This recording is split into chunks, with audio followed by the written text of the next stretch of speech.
खबर है असद के एनकाउंटर के बाद में जो राजनीतिक सरगर्मी पैदा हुई है, उस सरगर्मी में अखिलेश यादव, मायावती, महुआ मोइत्रा, ओवैसी के बाद अब इस मामले में शिवसेना, उद्धव ठाकरे वाली शिवसेना के संजय राउत की भी एंट्री हो गई है।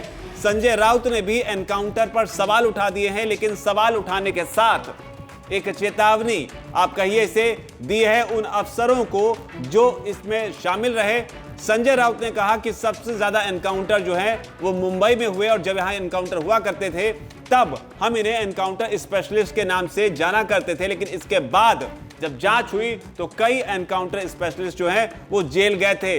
तो इशारों में उन लोगों को ये संदेश देना चाहते हैं जो लोग असद के एनकाउंटर में शामिल रहे, उन अफसरों को संदेश देने की कोशिश संजय राउत कर रहे हैं। लेकिन बड़ा सवाल यही है कि संजय राउत हो या तमाम विपक्षी नेता जो हैं वो असद के एनकाउंटर के खिलाफ एक पार्टी लाइन लेकर क्यों चल रहे हैं। संजय राउत ने क्या कुछ कहा है, आप उन्हीं के शब्दों में सुनिए।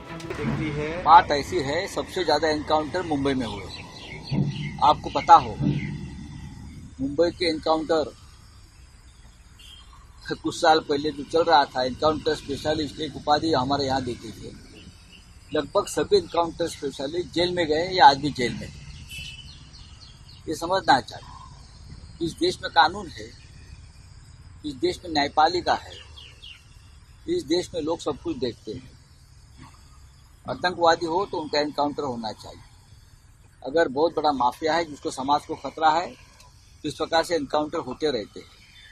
अगर लोगों ने कुछ सवाल खड़े किए हैं तो मुझे लगता है मुंबई में कुछ लोग ऐसे एनकाउंटर के खिलाफ कुछ सबूत लेकर न्यायालय में गए थे और न्यायालय ने हस्तक्षेप किया है, उसमें इंक्वायरी कमीशन बिठाया था।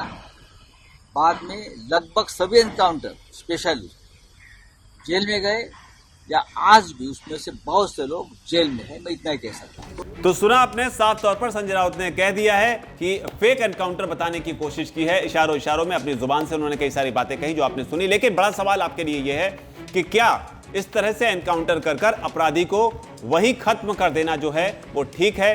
क्या न्यायालय के जरिए इंसाफ होना ठीक है? क्या एनकाउंटर को बिना जांचे परखे उसे फेक कह देना ठीक है? आपको क्या लगता है? नीचे आकर अपनी बात को जरूर लिखें। धन्यवाद। वीके न्यूज, राष्ट्र के नाम।